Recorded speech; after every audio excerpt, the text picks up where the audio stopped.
ನಾನು ಶಿವರಾಮ್ ನಾಯ್ಕ್ ಅಂತೇಳಿ ಮಾಜಿ ಜಿಲ್ಲಾ ಪಂಚಾಯತ್ ಸದಸ್ಯರು. ನಮ್ಮ ಶಾಂತನಗೌಡರಿಗೆ ಸಿಕ್ಕೇ ಸಿಗುತ್ತೆ ಅನ್ನೋ ಒಂದು ನಾವು ನಂಬ್ಕೊಂಡಿದ್ವಿ. ಯಾಕಂದರೆ ನಮ್ಮ ಶಾಂತನಗೌಡರು ಶಾಂತಿ ಪ್ರಿಯರು. ಆಲ್ರೆಡಿ 3 ಸಲ ಸಚಿವರಾಗಿ ಅವರು ಶಾಸಕರಾಗಿ ಆಲ್ರೆಡಿ ಕಾರ್ಯನಿರ್ವಹಿಸಿದ್ದಾರೆ. ಇಲ್ಲಿ ಬಲಿಷ್ಠರಂತ ರೇಣುಕಾಚಾರ್ಯರಂತನ 2 ಸಲ ಸೋಲಿಸಿ ಅವರನ್ನು ಮಣ್ಮುಗಿಸಂತ ಹೊನ್ನಾಳಿ ಇದು. ಹಾಗಾಗಿ ಯಾವುದೇ ಕಾರಣಕ್ಕೂ ಮುಂದೆ ಯಾವುದೇ ಸ್ಟ್ರೈಕ್ ಆಗಲಿ ಇನ್ನೊಂದಾಗಲಿ ನೀವು ಮಾಡೋಕ್ಕೆ ಹೋಗ್ಬಿಡ್ರಿ. ನಮಗೆ ಸಿಕ್ಕೇ ಸಿಗುತ್ತೆ ಅನ್ನೋ ಒಂದು ಭರವಸೆ ನಮ್ಮ ಶಾಂತಿಪ್ರಿಯ ಶಾಸಕರು ನಮ್ಮ ಶಾಂತನಗೌಡರು ಹೇಳಿದ್ರಿಂದ ನಾವೆಲ್ಲೇ ಸಹ ಪ್ರತಿಭಟನೆ ಆಗಲಿ ಇನ್ನೊಂದಾಗಲಿ ನಾವು ಮಾಡೋಕ್ಕೆ ಹೋಗಲಿಲ್ಲ. ಆದರೆ ಇವತ್ತು ಹೈಕಮಾಂಡು ಮತ್ತು ನಮ್ಮ DK ಸಾಹೇಬರು ಮತ್ತು ಮಾಜಿ ಮುಖ್ಯಮಂತ್ರಿ ಸಿದ್ದರಾಮಯ್ಯ ಸಾಹೇಬರು ನಮ್ಮ ಹೊನ್ನಾಳಿಗೆ ನಮಗೆ ಅನ್ಯಾಯ ಆಗಿದೆ. ಹಾಗಾಗಿ ಮುಂದಿನ ದಿನಗಳಲ್ಲಿ ಒಳ್ಳೆಯ ಸ್ಥಾನಮಾನವನ್ನು ಕೊಟ್ಟು ನಮ್ಮ ಶಾಂತಿ ಪ್ರಿಯರಾದಂಥ ನಮ್ಮ ಶಾಂತನಗೌಡರಿಗೆ ಅವಕಾಶ ಮಾಡಿಕೊಡಬೇಕು ಅನ್ನೋ ಒಂದು ಒತ್ತಾಸೆಯನ್ನು ನಾವು ಹೊನ್ನಾಳಿ ಮತ್ತು ನ್ಯಾಮತಿ ಅವಳಿ ತಾಲೂಕಿನ ಪರವಾಗಿ ಸಾವಿರಾರು ಜನ ಕಾರ್ಯಕರ್ತರು ಇವತ್ತು ಶಾಂತನಗೌಡರ ಅಭಿಮಾನಿಗಳು ಇವತ್ತು ನಾವು ಒಟ್ಟಿಗೆ ಸೇರಿದ್ದೀವಿ. ಆದರೂ ನಮ್ಮ ಶಾಂತನಗೌಡರು ಯಾವುದೇ ಕಾರಣಕ್ಕೆ ಅಹಿತಕರ ಘಟನೆ ಆಗದಂಗೆ ನೋಡ್ಕೊಳ್ರಿ ಅಂತೇಳಿ ನಮಗೆಲ್ಲ ಎಚ್ಚರಿಕೆ ಕೊಟ್ಟು ಇವತ್ತು ದಾವಣಗೆರೆಗೆ ಹೋಗಿದ್ದಾರೆ. ಅವರು ಮುಂದಿನ ದಿನಗಳಲ್ಲಿ ಅವರಿಗೆ ಒಳ್ಳೆಯ ಸ್ಥಾನಮಾನವನ್ನು ಮುಂದೆ ಹೈಕಮಾಂಡು ಕೊಡಬೇಕಂತೇಳಿ ನಾವು ಮತ್ತೊಮ್ಮೆ ಒತ್ತಾಯವನ್ನು ಮಾಡ್ತೀವಿ.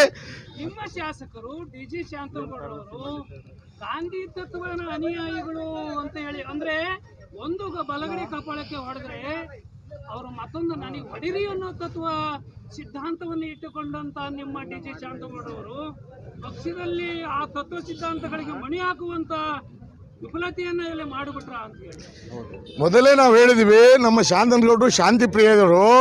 ಅವ್ರು ಯಾವುದೇ ಅಹಿತಕರ ಘಟನೆ ಇನ್ನೊಬ್ಬರಿಗೆ ಬಕೆಟ್ ಇಟ್ಕೊಂಡು ಬಕೆಟ್ ತೋರಿಸಿ ಅಂತ ರಾಜಕಾರಣ ಮಾಡೋ ಅಂಥವ್ರಲ್ಲ ನಮ್ಮ ಶಾಂತನಗೌಡರು. ಅವರು ಏನೇ ಇದ್ರು ಎಲ್ಲರನ್ನು ವಿಶ್ವಾಸಕ್ಕೆ ತಗೊಂಡು ಏನಿದೆಯೋ ಅವ್ರ ಅಣ್ಣನೂ ಹಿಂದೆ ಶಾಸಕರಾಗಿ ಕೆಲಸ ಮಾಡಿದ್ದಾರೆ. ಸಾಕಷ್ಟು ರಾಜಕೀಯ ಸಾಮಾಜಿಕ ಎಲ್ಲ ಕಡೆಯಿಂದ ನ್ಯಾಯ ತರಿಸ್ಕೊಟ್ಟಿದ್ದಾರೆ ನಮ್ಮ ಹೊನ್ನಾಳಿ ಮತ್ತು ನ್ಯಾಮತಿ ಅವಳಿ ತಾಲೂಕುಗಳಿಗೆ.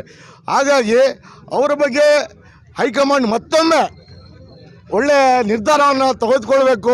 ಸಾಕಷ್ಟು ಇವತ್ತಾಗಲೇ ರಾಜ್ಯದಲ್ಲಿ ಎಷ್ಟೋ ಹಿರಿಯ ಶಾಸಕರು ರಾಜೀನಾಮೆಯನ್ನು ಕೊಡ್ತಿದ್ದಾರೆ. ಆದರೆ ನಮ್ಮ ಶಾಸಕರು ನಮ್ಮ ಎಲ್ಲ ಅಭಿಮಾನಿಗಳಿಗೆ ಇರಪ್ಪ ಅಂತೇಳಿ ಇವತ್ತು ಸಮಾಧಾನ ಮಾಡಿ ನಮ್ಮ ದಾವಣಗೆರೆಗೆ ಹೋಗಿದ್ದಾರೆ. ಮುಂದೆ ನಡೆ ಏನಿರುತ್ತೋ ಗೊತ್ತಿಲ್ಲ ನಮ್ಮ ಶಾಂತನಗೌಡರದು. ಅವರು ನಾವು ಏನು ಹೇಳ್ತೀವೋ ಅದನ್ನು ಕೇಳಕ್ಕೆ ರೆಡಿ ಇರ್ತಾರೆ ಅವರು. ಆದರೂ ಅವರು ಬೇಡ, ಮುಂದೆ ಇನ್ನೂ ಹಿರಿಯರಿದ್ದಾರೆ, ಮುಂದೆ ಡಿಸ್ಕಷನ್ ಮಾಡೋಣ ಅಂತೇಳಿ ನಮಗೆಲ್ಲ ಸಮಾಧಾನವನ್ನು ಹೇಳಿ ಅವರು ಹೋಗಿದ್ದಾರೆ. ಅವರಿಗೆ ಒಳ್ಳೆ ರೀತಿಯಿಂದ ಮುಂದೆ ಒಳ್ಳೆ ಸ್ಥಾನಮಾನವನ್ನು ಹೈಕಮಾಂಡ್ ಗುರುತಿಸಿ ಕೊಡಬೇಕು ಅಂತೇಳಿ ಅವರೆಲ್ಲ ಮತ್ತೊಮ್ಮೆ ನಾವು ಕೇಳ್ಕೊಳ್ತೀನಿ. ದಾವಣಗೆರೆ ಜಿಲ್ಲೆಯಲ್ಲಿ ಸುಮಾರು 76 ವರ್ಷ ಆಗಿದೆ ಅಂತ ನಿಮ್ಮ ಶಾಸಕರಿಗೆ 77 ಸುಮಾರು ಒಂದು ಕುಟುಂಬಕ್ಕೆ 2-3 ಬಾರಿ ಸಚಿವ ಸ್ಥಾನ ನೀಡುವಂಥದ್ದು ಕೂಡ ಆಗ್ತದೆ. ಒಂದು ದಲಿತ ಕುಟುಂಬಕ್ಕೆ ಕೊಟ್ಟಿದ್ದಾರೆ, ಒಬ್ಬ ದಲಿತ ಬಸವಂತಪ್ಪರಿಗೆ ಕೊಡಲಿ, ಅದರ ಬಗ್ಗೆ ಏನು ತಕರಾರಿಲ್ಲ. ಆದರೆ DG ಶಾಂತನಗೌಡರ ಕುಟುಂಬ ಯಾವುದೋ ಒಂದು ಕುಟುಂಬದ ಹಿಂದೆ ಶ್ರೀಮಂತಿಕೆ ಇತ್ತು, ಸಾವಿರಾರು ಎಕರೆ ಜಮೀನುಗಳನ್ನು ದಾನ ಮಾಡಿದಂಥವ್ರು, ಯಾವುದೋ ಒಂದು ಸಮುದಾಯಕ್ಕೆ ಸೀಮಿತ ದಾನ ಮಾಡಿದಂಥವ್ರು ಅಲ್ಲ. ಇತಿಹಾಸ ಇದೆ ಆ ಕುಟುಂಬಕ್ಕೆ. ಹಿಂದಿನ ರಾಜ ಮಹಾರಾಜರ ಕಾಲದಲ್ಲಿ 25 ರೂಪಾಯಿ ಕೊಟ್ಟರೆ ಅವಾಗ ಅಂದಿನ ತಾಲೂಕಿನ ಬೋರ್ಡ್ ಅಂದರೆ ಶಾಸಕ ಸ್ಥಾನವನ್ನು ನೀಡುವಂಥದ್ದು ಕೂಡ ಇತ್ತು. ಅವರು ಕೂಡ ಅವತ್ತಿನ ಅವರ ಅಪ್ಪನ ಕಾಲದಿಂದ ಕೂಡ ರಾಜಕಾರಣ ಮಾಡ್ಕೊಂತ ಬಂದಿರೋರು.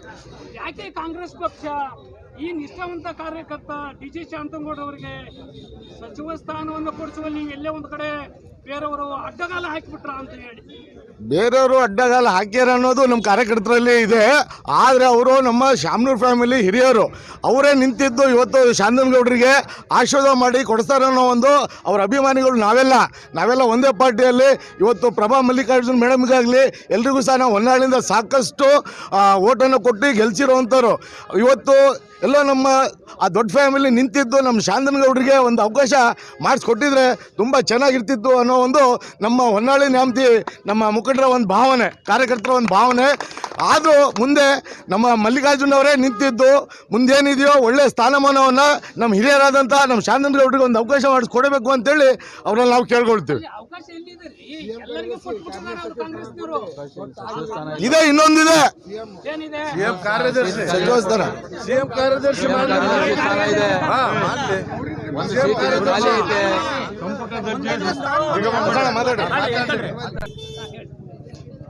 ಇವತ್ತಿನ ದಿವಸ ಪರಿಸ್ಥಿತಿ ಕೈಮೀರಿ ಹೋಗಿದೆ. ಇನ್ನು ಮುಂದಾದರೂ ಮುಂದಿನ ಭವಿಷ್ಯದಲ್ಲಿ ಅವರಿಗೆ ಸಂಪುಟ ದರ್ಜೆಯ ಸ್ಥಾನಮಾನ ಇರುವಂಥ ನಿಗಮ ಮಂಡಳಿ ಅಂತ ಕೊಡಲೇಬೇಕು. ಇದು ನಮ್ಮ ಎಲ್ಲ ಹೊನ್ನಾಳಿ ನ್ಯಾಮತಿ ತಾಲೂಕರ ಒಟ್ಟೆಲ್ಲ ಕಾರ್ಯಕರ್ತರ ಅಭಿಪ್ರಾಯ. ಇದನ್ನು ದಯವಿಟ್ಟು ಹೈಕಮಾಂಡ್ನವರಾಗಲಿ ಮುಖ್ಯಮಂತ್ರಿಯಾಗಲಿ ಪರಿಗಣಿಸಿ ಶಾಂತನಗೌಡರಿಗೆ ಒಂದು ಸೂಕ್ತವಾದ ಸ್ಥಾನಮಾನ ಕೊಡಬೇಕು ಅಂತೇಳಿ ಈ ಮೂಲಕ ಇಡೀ ತಾಲೂಕಿನ ಪರವಾಗಿ ನಾವು ಕೇಳ್ಕೊಳ್ತಾ ಇದ್ದೇವೆ. ಅಂದ್ರೆ ಈ ತಾಲೂಕು ಬರೀ ನಿಗಮ ಮಂಡಳಿ ಸ್ಥಾನಕ್ಕೆ ಮಾತ್ರ ಡಿ.ಜಿ. ಶಾಂತಗೌಡರು ಮೀಸಲು ಮಾಡಿಬಿಟ್ರ ಅಂತ ಏನು ಹೈಕಮಾಂಡ್ಗೆ ಯಾವ ಥರ ನಡ್ಕೊಂಡಿದೆ ಅದಕ್ಕೆಲ್ಲರೂ ಬದ್ಧವಾಗಿರ್ಬೇಕು ಅನ್ನೋದು ಒಂದು ನಮ್ಮ ಶಾಸಕರ ಒಂದು ಇದು. ಅದಕ್ಕೆ ನಾವು ಬೆಲೆ ಕೊಡಲೇಬೇಕು. ಹಾಗಾಗಿ ಇಲ್ಲಿ ಶಾಂತಿಯುತವಾಗಿ ನಾವು ಪ್ರತಿಭಟನೆ ಮಾಡಿ ಇವತ್ತು ಅವ್ರ ಪರವಾಗಿ ನಾವು ಹೈಕಮಾಂಡ್ಗಾಗಲಿ ಮುಖ್ಯಮಂತ್ರಿಯವರಾಗಲಿ ಈಗ ಈ ಮೂಲಕ ಅವರಿಗೆ ಬೇಡಿಕೆ ಇಡ್ತಾ ಇದ್ದೇವೆ. ಅದನ್ನು ಪೂರೈಸೋ ಜವಾಬ್ದಾರಿ ಕಾಂಗ್ರೆಸ್ ಪಕ್ಷದ್ದು ಹೈಕಮಾಂಡ್ನಿಂದು. ಅಲ್ಲ, ನಿಮ್ಮ ಮಾಜಿ CM ಏನು ಸಿದ್ದರಾಮಯ್ಯನವರು ಇದ್ರು, ಇಲ್ಲಿ ನಿಮ್ಮ ಹೊನ್ನಾಳಿ ತಾಲೂಕಿಗೆ ಡಿ.ಜಿ. ಶಾಂತಗೌಡ ಶಾಸಕರಾಗಕ್ಕಿಂತ ಪೂರ್ವದಲ್ಲಿ ಆ ಸಭೆಯನ್ನು ಉದ್ದೇಶಿಸಿ ಮಾತಾಡ್ತಾರೆ. ಈ ಡಿ.ಜಿ. ಶಾಂತಗೌಡರು ಮುಂದೆ ಬಂದ್ರೆ ಎಲ್ಲ, ಹಿಂದೆ ಬಂದರೆ ಹೊರೆಯಲ್ಲ ಅಂತ ಹೇಳಿ ಪದ ಬಳಕೆಯನ್ನು ಮಾಡಿದರು. ಅದೇ ಡಿ.ಜಿ. ಶಾಂತಗೌಡರಿಂದ ಕಾಂಗ್ರೆಸ್ ಪಕ್ಷಕ್ಕೆ ಒಂದು ಕಪ್ಪು ಚುಕ್ಕಿಯಲ್ಲ ಅಂತ ಹೇಳಿ ಒಂದು ಪದ ಬಳಕೆಯನ್ನು ಮಾಡಿದ್ರು. ನಾನು ಕೂಡ ಆ ಸಭೆಯಲ್ಲಿ ನ್ಯೂಸ್ ಮಾಡಲಿಕ್ಕೆ ಸಹ ಬಂದಿದ್ದೆ. ಯಾಕೆ ಈ ಕಪ್ಪು ಚುಕ್ಕಿ ಇಲ್ಲದಂಥ ವ್ಯಕ್ತಿಗೆ ಈ ಅನ್ಯಾಯ ಮಾಡುವಂಥ ಈ ಕಾಂಗ್ರೆಸ್ ಪಕ್ಷ ಎಲ್ಲ ಒಂದು ಕಡೆ ಮಾಡಿಬಿಡ್ತಾ ಅಂತ ಹಿಂದೆ ಮಾತು ಕೊಟ್ಟಿದ್ದು ನಿಜ. ಅವ್ರ ಚುನಾವಣೆ ಪ್ರಚಾರ ವೇಳೆಯಲ್ಲಿ ಅದನ್ನು ಇವತ್ತು ನಾಯಕರು ಅದನ್ನು ಉಳಿಸ್ಕೊಳ್ಬೇಕಾಗಿ ನಾವು ಒತ್ತಾಯದಿಂದ ಈಗ ನಾವು ಬೇಡ್ಕೊಳ್ತಾ ಇದ್ದೇವೆ. ಇದಕ್ಕೂ ಮೀರಿ ನಾವು ಸಾರ್ವಜನಿಕರ ಕೈಯಲ್ಲಿ ಏನು ಇದೆ ಅದನ್ನು ಬೇಡಿಕೆ ಇಡಬಹುದೇ ಹೊರತು ಅಂತಿಮ ತೀರ್ಮಾನ ಹೈಕಮಾಂಡ್ಲೇ, ಮುಖ್ಯಮಂತ್ರಿಗಳು ಅದನ್ನೆಲ್ಲ ಪರಿಗಣಿಸಿ ಮುಂದಿನ ಅವಕಾಶವನ್ನು ನಮ್ಮ ಶಾಂತನಗೌಡರಿಗೆ ಮಾಡಿಕೊಡ್ತಾರೆ ಅಂತೇಳಿ ನಮ್ಮೆಲ್ಲ ಒಕ್ಕರರ ಅಭಿಪ್ರಾಯ. ಈಗ ನಾವು ಕಾರ್ಯಕರ್ತರಿಗೆ ಏನು ಅನ್ಯಾಯ ಆಗಿದೆ ಅಂತ ಹೇಳಿದ್ರೆ, ಈಗ MP ಎಲೆಕ್ಷನ್ನು ಒಂದು ವರ್ಷ ಮುಂಚೆ ಗೌಡರು ಗೆದ್ದಿದ್ರು. ಗೆದ್ದಾಗ ಈ ಸಿದ್ದಪ್ಪ ಲೇಔಟ್ ಅಲ್ಲಿ ಫಂಕ್ಷನ್ ಇಟ್ಟಿದ್ರು. ಆ ಟೈಮಲ್ಲಿ ಪ್ರಭಾ ಮಲ್ಲಿಕಾರ್ಜುನ್ ಮೇಡಮ್ ಅವರು ಕ್ಯಾನ್ವಾಸ್ ಅಲ್ಲಿ ಎಲ್ಲಿದ್ರು, ಚನ್ನಗಿರಿಯಲ್ಲಿದ್ರು. ಆದರೂ ಗೌಡ್ರು ಇಲ್ಲಿ ನಡೆಸ್ಕೊಟ್ರು ಏನೋ ಫಂಕ್ಷನ್ನ. ಆ ಟೈಮಿಗೆ ಸಿದ್ದರಾಮಯ್ಯ ಸಾಹೇಬರು ಬಂದಿದ್ರು. ಒಂದು ವರ್ಷ ಆಗಿದ್ದು ಗೆದ್ದಿ ಗೌಡ್ರು ಬಂದಾಗ ನಾವು ಅಲ್ಲಿ ಮುಂದ್ಗಡೆ ಇದ್ವಲ್ಲ, ನಾವು ಕೇಳಿದ್ವಿ ಇವರಿಗೆ ಸಿದ್ದರಾಮಯ್ಯ ಸಾಹೇಬರಿಗೆ, ಸರ್ ನಾವು 3 ಪಟ ನಾವು ಗೆಲ್ಸಿದ್ವಿ ನಮ್ಮ ಗೌಡ್ರಿಗೆ, ನೀವು ಏನಾರೇ ಮಾಡಿ ಕ್ಯಾಬಿನೆಟಲ್ಲಿ ನೀವು ಕೊಡಲೇಬೇಕು ಅಂತ ಕೇಳಿದಾಗ ಏನಂದ್ರು, ಅವತ್ತು ಮಾತು ಕೊಟ್ಟು ಹೋದ್ರು. ಏನಂತ ಮಾತು ಕೊಟ್ಟರು ನೋಡಪ್ಪ, ಆಗಲೇ ಹಿಂದೆ ಬಂದರೆ ಒದಿಯಲ್ಲ, ಮುಂದೆ ಹೋದರೆ ಆಯಲ್ಲ ಅಂತೇಳಿ ಹೇಳಿದ್ರಲ್ಲ, ಅದೇ ಟೈಪು ಅವತ್ತು ಹೇಳಿ ಒಳ್ಳೆ ದೊಡ್ಡ ಪೋಸ್ಟನ್ನೇ ಕೊಡ್ತೀವಿ ಗೌಡ್ರಿಗೆ ಅಂತ ಹೇಳಿ ಆ ಟೈಮಲ್ಲಿ ಮಾತು ಕೊಟ್ಟೋಗಿದ್ರು ಸಿದ್ದರಾಮಯ್ಯ ಸಾಹೇಬರು. ಆದರೆ ಅವರು ಮಾಜಿ ಮುಖ್ಯಮಂತ್ರಿ ಆದರು. ಅವ್ರು ಹೇಳ್ಬೋದಿತ್ತು ಸಿದ್ದರಾಮಯ್ಯ ಸಾಹೇಬರು, ಆ ಟೈಮಲ್ಲಿ ನಾನು ಅಲ್ಲಿ ಮಾತು ಕೊಟ್ಟು ಬಂದಿನಪ್ಪ. ಹಾಗಾಗಿ ಅವರು ಪಾಪ ಹೊನ್ನಾಳಿಯಿಂದ ಪ್ರಭಾ ಮಲ್ಲಿಕಾರ್ಜುನ್ ಮೇಡಮ್ ಅವರಿಗೂ ಗೆಲ್ಸ್ಕೊಟ್ಟಾರೆ, ಅವ್ರಿಗೊಂದು ಸ್ಥಾನಮಾನ ಕೊಡಬೇಕು ಅಂತೇಳಿ DK ಸಾಹೇಬರಿಗೆ ಹೇಳಬೇಕಿತ್ತು ಅವರು. ಅದೊಂದು ತಪ್ಪಾಗಿದೆ. ಈ ಗೌಡ್ರು ಕೇಳಲ್ಲ, ಬಾಯ್ಬಿಟ್ಟು ಕೇಳಲ್ಲ. ಇವರು ಬಸವಣ್ಣ ಇದ್ದಂಗೆ, ಬಸವಣ್ಣಗೆ ಏನು ಟೈಪ್ ಮೋಸ ಮಾಡಬೇಕು ಅನ್ನೋದು ಈ ರಾಜಕೀಯದಲ್ಲಿ ಹಿಂಗೆ ನಡೀತಾ ಇದೆ. ಹಾಗಾಗಿ ನಾವು ಆಕ್ರೋಶದಲ್ಲಿದ್ದೀವಿ ನಾವು ಕಾರ್ಯಕರ್ತರು. ಈಗ ಮುಂದೆ ಏನಾರೇ ಒಂದು ಒಳ್ಳೆ ಸ್ಥಾನ ಗೌಡ್ರಿಗೆ ಕೊಟ್ಟರೆ ಎಲ್ಲರೂ ಸುಮ್ಮನಾಗಿ ಆಯಿತು ಅಂಥೇಳಿ ಹೇಳಿ ಹೋಗ್ಯಾರ ಗೌಡ್ರು, ದಾವಣಗೆರೆ ಹೋಗ್ಯಾರ, ಸುಮ್ಮನೆ ಇರ್ತೀವಿ. ಏನಾರೇ ಕೊಡಲಿಲ್ಲ ಅಂತ ಹೇಳಿದರೆ ಉಗ್ರ ಹೋರಾಟ ಮಾಡ್ತೀವಿ. ವಿಧಾನಸೌಧದ ತನಕನೂ ಮುತ್ತಿಗೆ ಹಾಕೋಕ್ಕೂ ನಾವು ರೆಡಿ ಆಗ್ತೀವಿ. CM ಮನೆಗೂ ಮುತ್ತಿಗೆ ಹಾಕೋಕ್ಕೂ ರೆಡಿ ಆಗ್ತೀವಿ.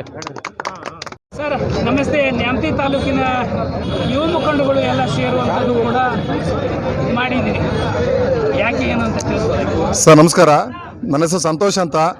ನಾವೆಲ್ಲ ನ್ಯಾಮತಿ ಕಾರ್ಯಕರ್ತರುಗಳು ಇಲ್ಲೆಲ್ಲ ಸೇರ್ಕೊಂಡಿರೋದು. ಹೊನ್ನಾಳಿ ಮತ್ತು ನ್ಯಾಮತಿಯ ಎಲ್ಲ ಡಿ.ಜಿ. ಶಾಂತನಗೌಡರ ಅಭಿಮಾನಿಗಳು ಹಾಗೂ ಕಾಂಗ್ರೆಸ್ ಕಾರ್ಯಕರ್ತರು ಎಲ್ಲರೂ ಸೇರ್ಕೊಂಡಿರ್ತಕ್ಕಂಥ ಉದ್ದೇಶ ಇಷ್ಟೇ. ನಿನ್ನೆ ಬಿಡುಗಡೆಯಾಗಿರ್ತಕ್ಕಂಥ ಸಚಿವ ಸ್ಥಾನದಲ್ಲಿ ನಮ್ಮ ಶಾಂತನಗೌಡರ ಪಟ್ಟಿಯಲ್ಲಿ ಇಲ್ಲ. ಆ ಒಂದು ಆಕ್ರೋಶಗೊಂಡು ನಾವು ಇವತ್ತು ಅವರ ಮಿಲ್ ಹತ್ರ ಸೇರ್ಕೊಂಡಿದ್ದೀವಿ. ವಿಷಯ ಇಷ್ಟೇ ಸರ್, ಇವತ್ತು ರಾಜಕೀಯ ಗೆದ್ದಿದೆ. ಸತ್ಯ, ಧರ್ಮ, ಪಕ್ಷನಿಷ್ಠೆ ಅಂತಕ್ಕಂಥದ್ದು ಇವತ್ತು ಸೋತಿದೆ. ಆ ಒಂದು ಕಾರಣದಿಂದ ನಮ್ಮ ಶಾಂತನಗೌಡರಿಗೆ ಸಿಕ್ಕಿಲ್ಲ. ಈ ವಿಚಾರವಾಗಿ ನಾವೆಲ್ಲರೂ ಆಕ್ರೋಶಗೊಂಡಿದ್ದೀವಿ. ವಿಷಯ ಏನಪ್ಪ ಅಂತಂದರೆ, ಇವರು ಯಾರು ನಮ್ಮ DK ಶಿವಕುಮಾರ್ ಅವರು ಕಳೆದ ಬಾರಿ ವಿಧಾನಸಭಾ ಎಲೆಕ್ಷನ್ನಲ್ಲಿ ಒಂದು ಮಾತು ಹೇಳಿದರು. ಏನು ಅಂತಂದರೆ, ಶಾಂತನಗೌಡರು ಹಿಂದೆ ಬಂದರೆ ಒದಿಯಲ್ಲ, ಮುಂದೆ ಬಂದರೆ ಹಾಯಲ್ಲ ಅಂತಕ್ಕಂಥ ಮಾತನ್ನು ಹೇಳಿದರು. ಬಹುಶಃ ಅದನ್ನು ಇಟ್ಕೊಂಡೇ ಇವತ್ತು ಇವರು ಹಾಯೋರು ಅಲ್ಲ, ಒದಿಯೋರು ಅಲ್ಲ ಅಂತ ನಮಗೆ ಕೊಟ್ಟಿಲ್ಲ ಅಂತಕ್ಕಂಥದ್ದು ನಮ್ಮ ಭಾವನೆಯಾಗಿದೆ. ಅಂದರೆ ಅಲ್ಲಿ ಪಕ್ಷ ನಿಷ್ಠೆ ಇವತ್ತು ಸಂಪೂರ್ಣವಾಗಿ ಸೋತಿದೆ.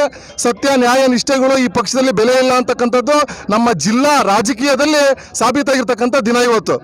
ಹಾಗಾಗಿ ನಾವು ಇವತ್ತಿಗೆ ಕೇಳ್ಕೊಳ್ತಾ ಇರ್ತಕ್ಕಂಥಷ್ಟೇ, ಅನ್ಯಾಯ ಆಗಿದೆ. ಈ ಹೈಕಮಾಂಡ್ ಅಂತಕ್ಕಂಥದ್ದು ಯಾವ ರೀತಿ ಸರಿಪಡಿಸಬೇಕು, ಅವರಿಗೆ ಯಾವ ರೀತಿಯಾಗಿ ಈ ಒಂದು ವಿಷಯವಾಗಿ ಅವ್ರಿಗೆ ಆಗಿರ್ತಕ್ಕಂಥ ಅನ್ಯಾಯಕ್ಕೆ ಯಾವ ರೀತಿ ಸರಿಪಡಿಸಬೇಕು ಅಂತ ಸೂಕ್ತವಾಗಿರ್ತಕ್ಕಂಥ ಸ್ಥಾನಮಾನವನ್ನು ಕೊಟ್ಟರೆ ಸರಿ. ಬಹುಶಃ ಇಲ್ಲ ಅಂತಂದರೆ ಈ ಹೋರಾಟಗಳು ಇಲ್ಲೇ ನಿಲ್ಲಲ್ಲ ಅಂತಕ್ಕಂಥದ್ದು ನಮ್ಮ ಭಾವನೆ. ನಾವು ನ್ಯಾಮತಿಯ ಎಲ್ಲ ಕಾರ್ಯಕರ್ತರು ಒಗ್ಗಟ್ಟಿನಿಂದ ಬಂದ್ಬಿಟ್ಟು 1983ನೇ ಇಸ್ವಿ ಸನ್ಮಾನ್ಯ DG ಬಸವನಗೌಡರು ಪಕ್ಷೇತರವಾಗಿ ಗೆದ್ದುಬಿಟ್ಟು ಅಂದಿನ ಮುಖ್ಯಮಂತ್ರಿ ರಾಮಕೃಷ್ಣ ಹೆಗಡೆಯವರು ಹೊನ್ನಾಳಿ ತಾಲೂಕಿನ MLAನ ವಿಶೇಷವಾಗಿ ಕರೆದು ನಿನಗೆ ದುಡ್ಡು ಕೊಟ್ಟು ನೋಟು ಕೊಟ್ಟು ಗೆಲ್ಲಿಸಿರ್ತಕ್ಕಂಥ ವ್ಯಕ್ತಿ 224 ಜನದಾಗ ನೀವೇ MLA ಅಂತ ಹೇಳಿದರು. ಅವರು 2 ಬಾರಿ ಗೆದ್ದರು. 2 ಬಾರಿ ಗೆದ್ದಿರ್ತಕ್ಕಂಥ ಸಂದರ್ಭದಲ್ಲಿ ಒಂದು ಸತಿ ಬಸವನಗೌಡರಿಗೆ ನಿಗಮ ಮಂಡಳಿ ಅಧ್ಯಕ್ಷ ಸ್ಥಾನವನ್ನು ಕೊಟ್ಟಿದ್ರು. ಆದರೆ ಇವತ್ತಿನ ಸರ್ಕಾರ 3 ಬಾರಿ ಗೆದ್ದಿರ್ತಕ್ಕಂಥ, ಅದರಲ್ಲೂ ದಾವಣಗೆರೆ ಡಿಸ್ಟಿಕ್ಕಿಗೆ ಹಿರಿಯ ಶಾಸಕರಾಗಿರ್ತಕ್ಕಂಥ DG ಶಾಂತನಗೌಡರಿಗೆ ಒಂದು ಸಚಿವ ಸ್ಥಾನ ಕೊಡ್ತಾ ಇದ್ರು ಸಹ ಸಚಿವ ಸ್ಥಾನದ ಒಂದು ಗೌರವ ಆಗಿರ್ತಕ್ಕಂಥ ಒಂದು ನಿಗಮ ಮಂಡಳಿ ಅಧ್ಯಕ್ಷರನ್ನು ಕೊಡಬೇಕು. ಕೊಡದೇ ಇದ್ದರೆ ಇಲ್ಲಿ ಇರ್ತಕ್ಕಂಥ ಎಲ್ಲ ಕಾರ್ಯಕರ್ತರು ಮುಂದಿನ 2028ರ ಚುನಾವಣೆಯಲ್ಲಿ ಏನಾಗಬೇಕು ಅದು ಪರಿಣಾಮ ಆಗ್ತದೆ, ಅದು ಎದುರಿಸೋಕ್ಕೆ ಸಿದ್ಧರಾಗಿರಬೇಕು.